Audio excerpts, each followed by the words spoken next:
Hi! Welcome to my channel. This is my first time na gumawa ng video. So, quick review lang po ito sa Revlon. Revlon Matte Blum. Nag-swatch na ko kanina and super pigmented siya. The pink one is shade number 210. The red one is shade 250. And this one na may pagka-brown is 265. Very pigmented siya, maganda siya. And hindi siya totally matte. Yes, hindi po siya totally matte. And nagka-transfer siya.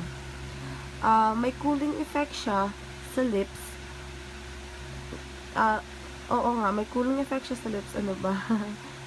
So, maganda to siya for beginners.